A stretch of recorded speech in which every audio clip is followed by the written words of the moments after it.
سید نعیم الدین صاحب کی نماز رہتی تھی، وہ مکمل کر رہے تھے، اعلیٰ حضرت سیڑھیاں اتر رہے تھے، ان کے پیچھے پیچھے ہاتھ باندھ کے لوگوں کو چلتے دیکھا تو میں سمجھ گیا یہی اعلیٰ حضرت ہے۔ اعلیٰ حضرت کی کرامت تھی کہ سید کی آنکھیں دیکھ کے پہچان جاتے تھے کہ سید ہے، آنکھیں کہتے ہیں جب سیڑھیاں اعلیٰ حضرت اتر رہے تھے میں چڑھ رہا تھا تو میری آنکھیں دیکھ کے پہچان گئے، سلام لی تو کہنے لگے آپ سید ہیں؟ تیری نسل پاک میں ہے بچہ بچہ نور کا، تو ہے عین نور تیرا سب گھرانہ نور، آپ سید ہیں؟ کہتے ہیں میں نے کہا جی، کہتے ہیں اتنا بڑا عالم، جب میں نے جی کہا تو فوراً جھکے اور میرے ہاتھ چوم لیے۔ تو میں نے پوچھا طبیعت کیسی ہے؟ وہ بات جو میری اور سید صاحب کی تنہائی میں ہوئی تھی، میں نے کہا اعلیٰ حضرت سے پوچھا حضور طبیعت کیسی ہے؟ تو کہنے لگے شاہ جی ذات کا پٹھان ہوں، طبیعت ذرا سختی ہے میری، پٹھان جو ہوں تو ذرا طبیعت سختی ہے، کیا کروں؟ سید صاحب کہتے ہیں میں نے کہا حضور وہ تو میں نے ایسے ہی فرمایا، شاہ جی جو ہو گیا ٹھیک ہو گیا، آپ نماز پڑھ لیں میں انتظار کرتا ہوں، آپ نماز پڑھ لیں۔ کہتے ہیں پھر میں اعلیٰ حضرت کا ہو کے رہ گیا، اور پھر ساری زندگی مجھے شکوہ رہا کہ اتنی دیر سے کیوں آیا ہوں، زندگی سے یہی تو گلہ ہے کہ تو بڑی دیر سے ملا ہے۔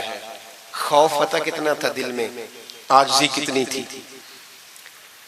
اللہ جانتا ہے میں نے بریلی شریف میں وقت گزارا ہے، وہاں نوکری کی ہے، ٹکڑے کھائے ہیں، میں نے وہاں کرو فر نہیں دیکھا، ہٹو بچو نہیں دیکھا، بڑے بڑے ان کے قد کاٹ ہے علمی، لیکن عاجزی دیکھی، عام طریقے سے گلیوں میں گھومتے دیکھا۔ میں جلسوں میں جاتا ہوں تو میری خواہش ہوتی ہے میں بیٹھ جاؤں، لوگ مجھ سے ملنے سارے، لوگ شکوہ کرتے ہیں غریب، کہتے ہیں حضرت جی اگر وزیر ہمیں نہیں نہ ملتا تو پیر بھی نہیں ملتا، کوئی ہمارے دکھ نہیں سنتا، تگڑا مرید آ جائے تو اسے ہاتھوں سے بوٹیاں ڈال کے دی جاتی، اور غریب آ جائے تو اس کی طرف نظر التفات بھی نہیں کرتے، اور کہتے ہیں اس کو عقل نہیں۔ تو میں کہتا ہوں صاحب جب جیب میں پیسے نہیں ہوتے تو عقل بھی نہیں ہوتی، پھر تو انسان کو ہوش نہیں ہوتی تو عقل کہاں ہوتی؟ سب روگاں دا روگ محمد جس دا نام غریبی، ایک کانڈ بلا کے لنگ جاندے نہیں دوست یار قریبی۔ چھوٹا سا ایک بچہ 10-12 سال کا، سید قنات علی شاہ صاحب اعلیٰ حضرت کے خلیفہ ہیں، وہ کہتے ہیں وہ چھوٹا سا بچہ آ کے کھڑا ہوا، کہنے لگا حضور آپ کی دعوت پکانی ہے، کو ٹائم دیں گے؟ اعلیٰ حضرت ابھی کچھ کہنے لگے تھے، کہنے لگا حضور میں یتیم ہوں، اکیلا ہوں، صرف میری اماں ہے، ملے گا ٹائم؟ تو اعلیٰ حضرت فرمانے لگے تجھے نہیں ٹائم دینا، چپ کر گیا، فرمانے لگے میں نے نہیں تجھے ٹائم دینا، تو نے مجھے دینا ہے، بتا بیٹے کب آؤں؟ کہنے لگا کل زور کے بعد آ جا۔ فرمایا اکیلا ہوں یا کسی کو لے آؤں؟ کہنے لگا ایک بندہ لائیے گا، دو نہ آئے۔ سید قنات علی شاہ صاحب کو اعلیٰ حضرت نے ساتھ لیا، اس بچے کے گھر زور کے بعد پہنچے، دروازے پہ دستک دی تو کہنے لگا جی آ گئے آپ؟ میں آیا، ایک بوری ایک ٹاٹ اندر سے لایا اور باہر گلی کے دروازے پہ بچھا دیا، کہنے لگا حضور گھر میں کمرہ ایک ہی ہے اور آپ پردے کے پابند ہیں، تو میری اماں ہے گھر میں، یہیں بیٹھنا ہے۔ فرمایا بیٹے ہم تیرے مہمان ہیں، جدھر تو کہے گا بیٹھ جائیں گے۔ فاضل بریلوی بیٹھ گئے، اعلیٰ حضرت بیمار رہتے تھے، ڈاکٹر نے کہا سخت غذا نہیں کھانا، تو آپ سوجی کے بسکٹ دوپہر میں عصر کے بعد تھوڑے لیتے تھے۔ وہ بچہ دال پکا کے لایا تو بوڑھی اماں نے پکائی، کچھ پکی کچھ کچی، باجرے کی موٹی روٹیاں، اور گلی میں لا کے رکھ دی۔ بریلی کے امام نے یوں کھائیں جیسے کو بڑی اعلیٰ غذا ہو۔ کہتے ہیں پہلی سید قنات شاہ صاحب کہتے ہیں پہلی دفعہ اتنا کھانا کھایا، 1.5 روٹی کھا گئے۔ تو فرمانے لگے میں نے کہا حضور مہربانی کریں تھوڑا کھائیں، یہ طبیعت آپ تو کھاتے ہی نہیں تو آپ کی طبیعت پریشان ہوگی۔ فرمایا چپ کر، اپنی صحت دیکھوں کہ غریب اور یتیم کا دل دیکھوں؟ فرمایا دیکھنا معصوم سا دل ہے، ٹوٹ جائے کھانا نہیں۔ کہتے کھول کے کھایا، پر وہ باہر چائے بھی لایا، چائے پی، پھر اعلیٰ حضرت نے کچھ نذرانہ نکال کے دیا، فرمایا یہ تحفہ رکھ لو، کچھ پیسے بھی دیے، کہا اجازت ہے جاؤں؟ کہا جی ٹھیک ہے جائیں۔ سید صاحب کہتے ہیں جب ہم آ رہے تھے تو میں نے اعلیٰ حضرت کو حضور یہ آپ نے کیا کہ اگر بیمار ہو گئے؟ تو کہنے لگے شاہ جی چپ کر جاؤ، اگر میرا دل پھٹتا ہو تو میں آپ کو چیر کے دکھاؤں، جتنا سکون اللہ نے مجھے آج عطا کیا ہے پہلے کبھی نہیں ملا، کبھی نہیں ملا اس غریب کے پاس جا۔ میرے اعلیٰ حضرت کے افکار تھے، نظریات تھے، وہ ساری زندگی رسول اللہ کا غلام بن کے رہے، شریعت کی پاسداری کی، اور اس کے ساتھ ساتھ وہ اللہ کے ولیوں کی غلامی کرتے۔ کوئی سید زادہ آ جاتا تو اعلیٰ حضرت رحمت اللہ علیہ اٹھ کے ملتے، تعظیم کرتے، وہ اولیاء اللہ کے لیکن سچے ولی کے غلام، میری یہ بات یاد رکھیں، سچا بندہ مل جائے تو اس کے بارے میں کبھی بے ادبی سوچے بھی نہ، سوچ دل میں بھی نہ لائے، لیکن جو شریعت کا پابند نہ ہو، آپ ان لوگوں کی مارکیٹ ڈاؤن کریں گے، یہ صحیح ہو جائیں گے، یہ صحیح ہو جائیں گے۔ ہمارے ہاں چل جاتا ہے جو بھی آ جاتا ہے، چل جاتا ہے۔ امام صاحب کی داڑھی اتنی چھوٹی ہو وہ نماز نہیں پڑھا سکتے، پیر صاحب چل جاتے ہیں، نعت خان بھی چل جاتا ہے، نقیب مجلس بھی چل جاتا ہے، صرف امام پہ پابندی ہے تھوڑی چھوٹی ہے جی، یہ حالانکہ نہیں ہونی چاہیے، داڑھی پوری ہونی چاہیے۔ آپ سے میری یہ گزارشات ہے، اعلیٰ حضرت کے پیغام کو سمجھیں۔ ایک چھوٹا سا وعدہ لینا ہے، جس مسجد میں کنز الایمان نہیں وہاں ایک ہدیہ خرید کے رکھوا دیں گے انشاءاللہ تعالی۔ مہنگی بات بتا دی ہے میرے خیال میں، آپ چپ کر گئے، رکھوا دیں گے قرآن شریف، اور جس کے پاس 10 رکھوانے کی توفیق ہے وہ 10 رکھوا دیں، اور اپنے علماء کو اعلیٰ حضرت کی کتابیں خود خرید کر پہنچائیں، لائبریریوں میں رکھوائیں، ان کا پیغام عام کریں، لوگوں کو دیں اور تلقین کریں کہ اسے پڑھیں۔ جو سوشل میڈیا استعمال کرنے والے ہیں وہ علماء سے لے لیں، اعلیٰ حضرت کے فتاوی جات، وہ اس کو آگے شیئر کریں، ان کی باتیں آگے پہنچائیں، اپنی اپنی ذمہ داری کا احساس کریں۔ نمازیں 5 مسجد میں باجماعت پڑھیں۔ یہ داڑھی نبی پاک کی سنت ہے، اور اللہ نے صرف مردوں کو دی ہے، عورت کو نہیں دی۔ اس نے مرد کے چہرے پر پسند کی۔ نبی سارے داڑھی والے، صحابہ سارے داڑھی والے، اہل بیت سارے، اولیاء اللہ سارے۔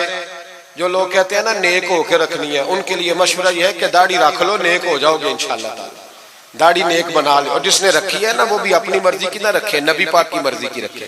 پوری ایک مٹھی داڑھی رکھے، پوری ایک مٹھی داڑھی رکھیں، اور اپنے گھر میں پردہ کرائیں، پردہ کرائیں۔ یاد رکھیں، ہر عمارت کو غلاف نہیں چڑھتا، صرف بیت اللہ کو چڑھتا ہے۔ ہر کتاب کو غلاف نہیں چڑھتا، صرف قرآن پاک کو چڑھتا ہے۔ ہر بی بی پردہ نہیں کرتی، صرف سیدہ فاطمہ کی ماننے والی پردہ کرتی اپنی۔ اور یاد رکھیں، وہ بیٹا، وہ بھائی، وہ شوہر مجرم ہوگا جس کی بیوی پردہ نہیں کرتی۔ خدا را، یہ اعلیٰ حضرت کا مشن ہے، پیغام ہے۔ یہ واحد ولی ہیں اعلیٰ حضرت اولیاء اللہ میں سے، واحد۔ ہر ولی کی الگ الگ شان ہوتی ہے نا، جس میں وہ ممتاز ہوتا ہے۔ جناب صدیق اکبر صداقت میں بات، حالانکہ سخی بھی بڑے، ایک شان انہیں انفرادی ملی اعلیٰ حضرت۔ اعلیٰ حضرت کی زوجہ اپنے دور کی بہت بڑی ولیہ تھی، اور باقاعدہ پڑھی ہوئی نہیں تھی، لیکن اتنی شناسہ ہو گئی تھی کہ اعلیٰ حضرت کہتے کتاب اٹھا کے لا تو کتاب لے آتی، فلانی کتاب لاؤ لے آتی، چھری کے ساتھ قلم بنا کے رکھتی، سیاہی رکھتی، کاغذ دیتی۔ آخری عمر میں میرے اعلیٰ حضرت نے فرمایا تو نے بڑی خدمت کی، مانگا کچھ نہیں، کچھ مانگ لے۔ تو اماں جی اٹھ کے قریب بیٹھ گئیں، کہنے لگی کچھ دینا ہے نا تو میری بخشش کی دعا کر گئے۔ انداز دیکھو، بیوی، باہر لوگ تقریریں سنتے ہیں، گھر والے کردار دیکھتے ہیں، اس لیے گھر والوں کو متاثر کرنا، ذرا وہ کردار دیکھتے ہیں، وہ تقریر نہیں نہ سنتے، کردار دیکھتے ہیں۔ اعلیٰ حضرت نے فرمایا میں تیرے لیے دعا کروں؟ تو کہنے لگی میں نے جلوتیں اور خلوتیں ساری دیکھی ہیں، میں نے دکھ اور سکھ آپ کے ساتھ بتائے ہیں، میں نے آپ کو ہر حال میں رسول اللہ کا غلام دیکھا ہے، تو اتنے سچے آدمی سے دعا کراؤں گی تو اللہ ضرور میری بخشش فرمائے۔ یہ کردار تھا۔ مجھے کہا گیا کہ میں اپنے پیر و مرشد حضرت سیدنا و مرشدنا حضور تاج الشریعہ شہزادہ اعلیٰ حضرت شیخ الاسلام والمسلمین مفتی اختر رضا خان صاحب رحمۃ اللہ علیہ کے بارے میں کچھ کہوں، نہ میری حیثیت ہے، نہ میری اوقات ہے، نہ میرے لفظوں میں اتنی طاقت ہے۔ یہ تو کچھ ڈیوٹی لگی ہوئی ہے تو کچھ بات کر لیتے ہیں۔ حضور تاج الشریعہ اعلیٰ حضرت کے پڑپوتے تھے، ازہر یونیورسٹی میں تعلیم، بڑے باپ کے بیٹے ہونے کے باوجود باقاعدہ تعلیم حاصل کی اور ازہر یونیورسٹی کو ٹاپ کیا۔ ایک اجمی نے جا کے عربیوں سے زیادہ نمبر حاصل کیے، اور پھر واپس آئے تو پوری دنیا میں دین کا کام کیا۔ کئی زبانوں میں آپ کی کتابیں، کروڑوں لوگ آپ کے مرید تھے۔ میری طرح کے کئی لوگ باہر دروازے پہ کھڑے رہتے تھے کہ چلو اس رستے میں بیٹھنے کا موقع مل جائے جہاں سے انہوں نے گزرنا ہے۔ کئی لوگ اللہ نے توفیق دی مجھے کچھ دیر ان کے پاس بیٹھنے کی، کچھ ان سے سیکھنے کی، کچھ پڑھنے کی، انہوں نے مہربانی فرمائی تو وہاں بھی بلوایا۔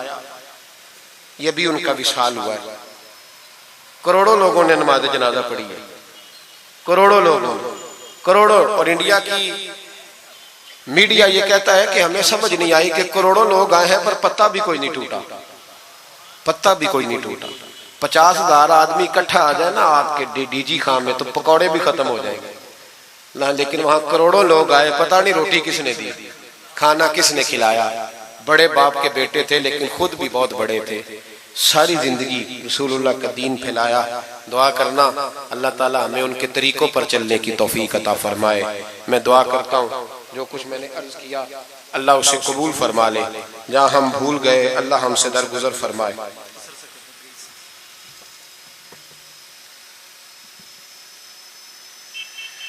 آپ مجھ سے اگر کہیں گے تو پھر سوشل میڈیا پہ تو بڑی باتیں کون کون سی بیان کروں گا، تو بہرحال حضرت ابراہیم علیہ السلام کے بارے میں کچھ کہنے کو کہا گیا۔ حضرت ابراہیم اللہ کے دوست ہیں، واتخذ اللہ ابراہیم خلیلا، اللہ کے خلیل ہے۔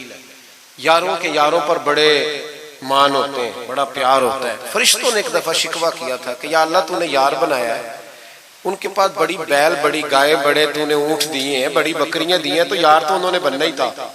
تو رب کریم نے فرمایا جاؤ امتحان کر لو۔ تو ایک فرشتہ آ کے نا فصل میں بیٹھ گیا، جیسے بڑی فصل ہوتی ہے نا کماد کی، تو وہ ذکر کرنے لگا اللہ تعالیٰ کا، کوئی بھی ذکر، سبحان اللہ و بحمدہ سبحان اللہ العظیم، مختلف روایتوں میں مختلف لفظ میں۔ حضرت ابراہیم کو سنا تو بڑا مزہ آیا، تشریف لے گئے ڈھونڈتے ڈھونڈتے۔ تو ذکر کر رہا تھا، کہاں؟ فرمانے لگے پھر ذکر سنا مجھے میرے رب کا۔ کہنے لگا پہلے مرضی سے کر رہا تھا، اب آپ کی مرضی ہے تو پیسے لگیں گے۔ کیا لے گا؟ کہنے لگا سارے اونٹ لے لوں گا۔ فرمایا تیرے ہوئے نہ علمہ وچ تھسا سانو، تو یار دی گل سنا سانو۔ تو حضرت ابراہیم علیہ السلام نے سارے اونٹ دے کے ذکر سنا، تھوڑا اور کرو۔ تو فرشتہ کہنے لگا ساری گائیں لے لوں گا پھر کروں گا۔ فرمایا تیری ہوئی، تیری۔ کہا جناب سناتا ہوں، سنایا۔ تھوڑی دیر کے بعد کہنے لگے اور ذکر کرو، کہنے لگا ساری بکریاں لے لوں گا۔ فرمایا تیری ہوئی۔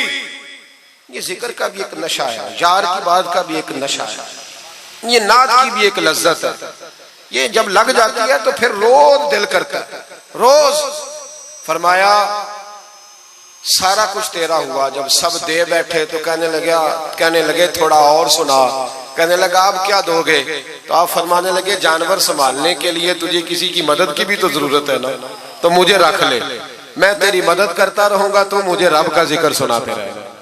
تو حضرت ابراہیم علیہ السلام نے جب فرمایا تو فرشتہ کہنے لگا اے اللہ تو نے صحیح بندے کو خلیل بنایا، یہ اس قابل ہے کہ تیرا خلیل۔ آپ بھی مہربانی کریں کچھ دے اللہ کے رستے میں، کچھ دے اپنے اداروں کی، مدارس کی، مساجد کی، غریبوں کی، یتیموں کی مدد کریں تاکہ اللہ کی خلت کا معاملہ ہو۔ عورتوں کے محفل میلاد کے بارے میں پوچھا گیا، عورتیں میلاد کریں گی گھر کے اندر کریں، لیکن گزارش یہ ہے کہ آواز مردوں تک نہ جائے اور صرف خواتین کا اجتماع ہو، اس میں مرد نہ ہو۔ کوشش کریں عورت کی آواز کا بھی پردہ ہے تو وہ اس طرح محفل میلاد کریں کہ زیادہ سے زیادہ با پردہ رہے، لیکن جانا چاہیے، شریک ہونا چاہیے، جائیں گی تو دین کا پتہ چلے گا۔ اللہ تعالیٰ توفیق عمل عطا فرمائے، ہمیشہ مدحت خیر الانام میں گزرے، دعا ہے یہ عمر درود و سلام میں گزرے۔ آخر دعوانا ان الحمدللہ۔